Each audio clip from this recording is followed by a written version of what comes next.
Dave Popkin, WBGO Studios. My guests are multi-Grammy award-winning percussionists, originally from the jazz fusion collective Snarky Puppy. Two of their albums with their current funk band, Ghost Note, have topped the iTunes jazz chart. They are embarking on an international tour to support their most recent album, Mustard and Onions. They'll be playing BRIC Celebrate Brooklyn's third annual Juneteenth in the Park. That's June 19th at the Lena Horne Band Shell, and also Stephen Talkhouse this weekend, Red Bank, New Jersey, June 22nd. It's my pleasure to welcome two very funky individuals, Robert Sput Seawright and Nate Worth of Ghost Note. Welcome to WBGO. Thanks for having us. Please. Absolutely. What does it mean to be playing such a bastion of Black culture like Brooklyn on Juneteenth? Well, I'll speak. I'll let Nate speak personally about from his perspective. But well, first of all, from the band perspective, it's always a pleasure to play monumental festivals. Festivals that have, especially because of our stance and a couple of records that we put out. We've always try to align ourselves with justice and peace and stuff, things like that. And this is another opportunity to continue that, for us. But for me personally, I I've played this festival a couple of times with a few other artists, and I've always wanted to get back uh, to play with my own and with my own act, and this is the dream. This is the dream coming true, and this is the manifestation of that. And so I'm very excited about it. Yeah, and I as well. I mean, to be able to be in such a huge city, Brooklyn, that is filled with culture, and to be a white percussionist playing primarily Black American music, I feel honored for one to be accepted amongst my peers and my bandmates, and to present this. I mean, our group is filled with different cultures as well.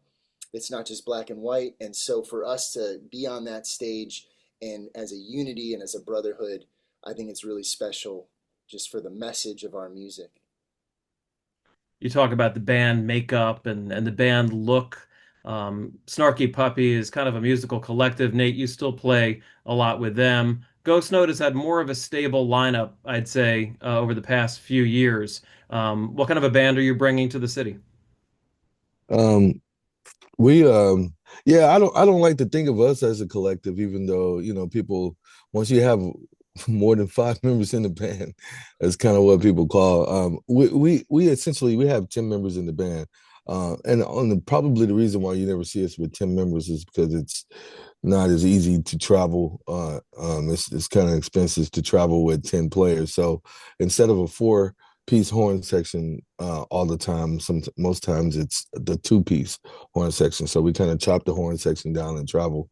But for the most part, between the four guys, we kind of rotate those guys, but and they're artists in their own right too. So but for the most part, I mean, like it's a core group of guys, and we always try to anytime, any chance we get to have as many as possible, we try to get everybody out. But yeah, I think you're in store for like a very exciting uh 8-piece version of the band. We're excited to play New York, play Brooklyn specifically, and bring the funk to them. Your music definitely has a funk feel, a Prince feel, even more so on Mustard and Onions than the earlier ones, I think. I love Prince. I mean, my house is purple, as you can see. Ghost Note was only a thing for about 2 years while Prince was still alive. I know your former bass player played with him. I guess this is a multi-part We question, we about. Hmm? we actually have several players that's played with him. It's incredible. The the overlapping. Our saxophone player Sly, Sylvester Onyejiaka II. He also played in the horn section as the Barry sax player with Prince for years. Um, our keyboard player Dominique played with Prince as well for a time period, and our bass player, who's the music director for Liv Warfield, also the guy that's now the new bass player with us. His name is Jay Mack. He's also had spent some time playing with Prince too. So it's like four guys that has come through the band has played with Prince, and I'm so jealous of those guys. But yeah, it's really cool. It's really cool to hear some stories and hear that we have that kind of thread amongst the band. Yeah. And there's one other, I mean, which wasn't working with Prince directly, but once Prince passed away, our lead singer, Mackenzie, started doing shows with New Power Generation.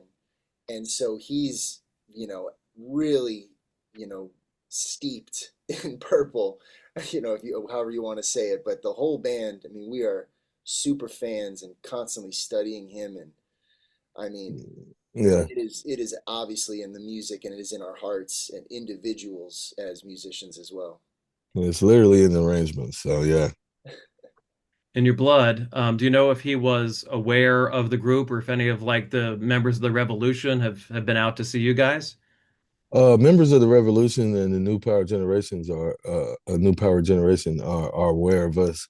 I'm not sure that the maestro knew about us.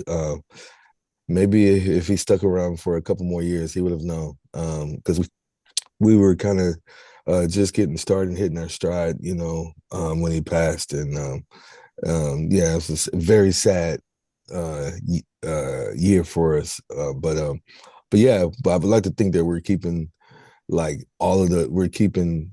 that music alive, or being a part of the crew that keeps his legacy alive. Little side note, pretty much like the day of or the day after he passed away, I was in Brooklyn and seeing Springsteen at the Barclays Center, and they opened with Purple Rain, which was shocking. And the whole band was wearing purple, and everybody across music, obviously, paying tribute to the genius. And another genius that you guys pay tribute to nightly is James Brown.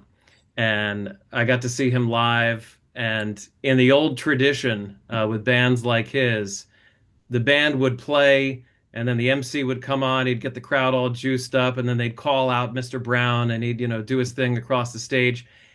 And on this most recent record, I almost expect him to jump in and sing with you guys because it's so like reminiscent of that. And I mean that like as the highest compliment. Is that uh, something that you're actively going for? uh, they, I mean, I don't think. absolutely. The answer is absolutely. And what happened? You're referring to JB's out or out on love, out on love, or Do It Baby is the alternate name of the song, track one off of Mustard and Onions. And what led to that was for a few years on tour, Sput like sampled that famous interview and had it on a drum pad.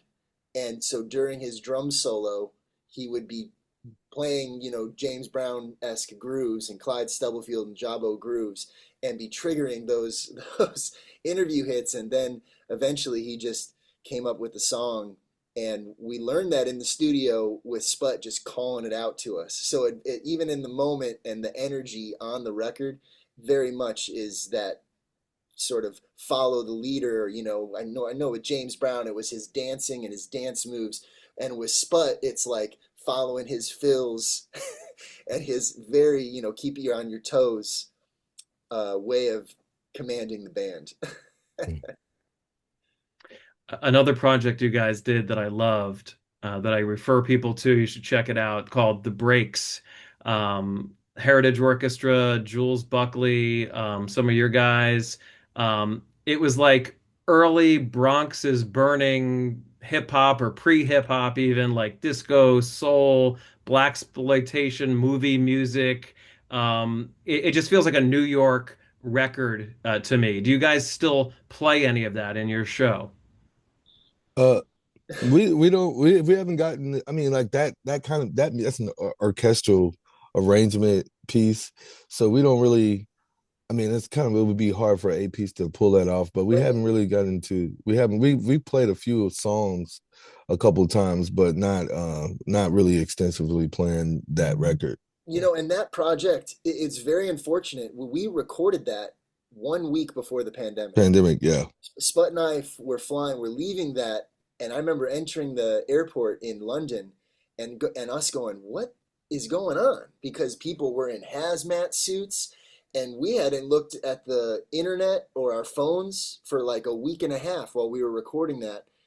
And so it was a bit of a shock, but the plan was to take that on the road with the Heritage Orchestra, and there was going to be local beat crews, dancers, like break dancers from each city that would be on stage with us. And so we did get to do one performance at the proms. I think maybe a year. Which is what started. No, the That was proms happened first. that happened first, right? That happened Yeah, the first. proms happened first, which was what led to the recording, I believe. Yeah, Uh because it was so authentic and it was so good. I don't know if the recording was always planned, but I know that after we played the proms with them, I knew they were going to call us back to record if they were going to do a recording because we kind of represented and we kind of just really relished in the opportunity to revisit that music in that time period. Yeah. Well, hopefully you can revisit it again because people will go nuts for that, I think. Um, Mm. a lot of your music over the years has been instrumental. I mentioned you won Grammys for that, but I'm digging the increased use of vocalists recently. Is that something that you think you'll be doing more of in the future? absolutely. I mean, our band members are just natural talent there with singers, and I think we're very fortunate in that it's one thing to play an instrument at a high level, and then to be able to just add your voice into that. I mean, it's really blows my mind because I am one of the people that sort of struggles with trying to sing and play rhythm, and so for me, it's I'm not quite in that equation yet, but I haven't given it up, and I'm still trying to jump in there on any verse or chorus that I can. But you know, the the members that are singing at a high level, and it's bringing us into a new genre. It feels like the capability of the band to be able to have a four-part harmony behind the lead vocalist is just powerful. It's incredible. Yeah. It takes the band, and it reminds me of like that Earth, Wind, and Fire sound where the orchestration is so wide and lush, and I love it. And so the music that we're writing for the next record is got that all over it. So it's very exciting. And it's like we have this thing we call every guy gets a mic. And we all kind of chime in throughout the set. But yeah, Nate is correct. Once we started, a funny thing, I'll make it really short. Coming out of the pandemic, we hadn't played with each other for a year, at least, and we hadn't played a Ghost Note set, I should say, for a year. And we got our first gig back, and and it was like it's a festival called Food's Engagement, which is like a festival set up from an engagement that went south, and and we were supposed to play 2 nights there, and the first night we played, I called the set that we normally used to play before the pandemic happened. I don't know why. I don't know why I assumed that we could just pick back up and go playing a year later. And we sounded pretty much like a cover band. We sounded like a Ghost Note cover band. And it was horrible. And so for the next set, which was gonna be the next night, I was like, we got to throw some covers in there and we got to do something. What do you know? What do you know? What do you know? And we had been singing some stuff on other projects and with Mono Neon and we were like, yo, what can you sing? And so we had just had everybody sing something and we were just doing like we became like almost like a wedding cover band, a really cool wedding cover band for like a few shows. And then we started adding those songs into our show and our set, and that's how we kind of became a singing band. So Yeah, and then yeah, also going back and writing lyrics over our instrumental music. So yeah, real interesting kind of full circle reinventing some of these songs, and we're doing that on tour now. And so when you hear us, our live set, on Mustard and Onions on the record, there's only a couple of songs with lyrics, and it's very short when it comes in. But now we actually have 5 or 6 songs that have full on verses and choruses, and it's really great to sort of reinvent the music in a natural way. Yeah, I saw some of the live performances you did on a couple of radio stations and had the guys singing. It's almost reminiscent of Sly and the Family Stone, where it's funky, but everybody's singing. Sly passed away recently. Um, what did his music mean to you and to music in general, really? Mm. He he's a part of the thread. He's there's we always say there's our top five. It's Prince, it's Parliament, it's James Brown, Tower Power, and Sly and the Family Stone. And it starts there, and then it obviously it keeps going. But those are the people that we've covered the most, and especially actually doing their songs in our set. Those are the people that we've done that with the most. And so Sly, losing Sly is a big deal, to us. And we're gonna find some kind of way to tribute him through our music. Yeah, I mean, In Time is one of my favorite all-time records. And the funny thing is, his use of that beat machine. I don't remember what it's called, but it's like, reminiscent of like the Hammond organ sort of bossa nova sounds.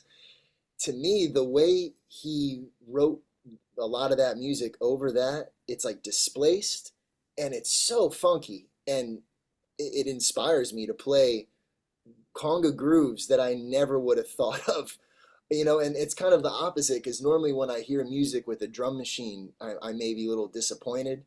Like, it's like a AI, or it's like a machine, and there's no human involvement there. But the way Sly did it Yeah. is so funky. Like, and I mean, and Prince as well, but Sly, it's amazing. And that music inspires me to play more of a consistent groove that might be displaced, or take a traditional conga groove and displace it off a 16th note or something, and then it just feels like something completely different. Yeah, I saw the documentary that Questlove did on him recently, and his former drummer came on and talked about that, rudimentary beatbox or drum machine that he had going on. And I expected him to diss it, and he really didn't. He was like, it was really cool the way that Sly did it. He would start it on the two, or he would start it on the three, and it just gave it an entirely different feel. And nobody else was doing it, obviously, at the time. So, Nobody, yeah, Yeah. nobody was doing it. Yeah, yeah. so So obviously he'll be missed. Before I let you go, I just want to talk about Texas. You guys are from Dallas, went to the University of North Texas. It's produced dozens of great musicians, Nora Jones and many, many, many others. What's in the water down there? Why has it been such a hotbed for musical talent? well, I'm originally from Dallas. I'm born and raised here. Um, and as far as I can remember, it's just always been a melting pot for great, gifted, talented musicians all over the place, and so I kind of grew up in the scene, and I've seen people, there are a lot of imports, and people that come in and kind of plant themselves here as well, and just jump right in the scene. And that's been the kind of thing the city kind of just cultivates uh, uh, a healthy uh, variety of genres. So musicians that play variety of genres. Yeah, I will say, from being an outsider, where I came into Texas from Indiana, where I grew up, for college to go to North Texas. And it was so interesting because I spent maybe the first year just in the practice room at North Texas, didn't leave Denton, just stayed right there. And then the following year is when Snarky Puppy started to form. And we would take these like field trips, I like to refer to them as. And I had a minivan and we'd pile as many people as possible in my minivan, and we'd drive down and go to these Wednesday night jam sessions that RC Williams was hosting, or we go to Sendaga, and a plethora. And that's where I first met RC and Sput and Bobby Sparks and Daniel Jones and Sean Martin, God rest their souls, and these amazing musicians in Dallas. And the thing that was so great for me and also surprising was I never approached and said, "Hey, can I play?" Like, they noticed me coming week after week and getting inspired.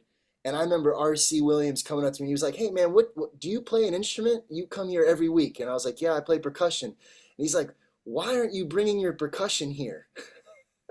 And just like that warm encouragement to join the community is something that I think Dallas is. It's there's no comparison in any other city. I think that there's this invitation that if you play and the music inspires you, get up and play and join the community. Right. And that changed my life, and so Dallas molded me as a musician. It's everything. It's It's jazz, dope. it's blues. I mean, you were in gospel, Sput, right? I mean, it's got it all. So Yeah. Yeah, I mean, like I said, just like the variety of things, yeah. I've had my hand in pretty much every uh uh sector of every genre and that comes from the city. So yeah, it's fortunate. Well, if you like funk, you want to dance, check them out. Nate, Sput, the rest of Ghost Note will be playing BRIC Celebrate Brooklyn's third annual Juneteenth in the Park. That's June 19th at the Lena Horne Bandshell. Doors at 5 o'clock and the show at 6. There'll also be spoken word performances and DJs and all kinds of stuff. They'll also be playing the Vogel at the Count Basie Theater in Red Bank, June 22nd. Stephen Talkhouse this weekend as well. Gentlemen, it's really been a pleasure. Thanks so much, and good luck on the No, tour. thank Thank you you. for having us. All Peace. right. Ghost Note joining us here on WBGO.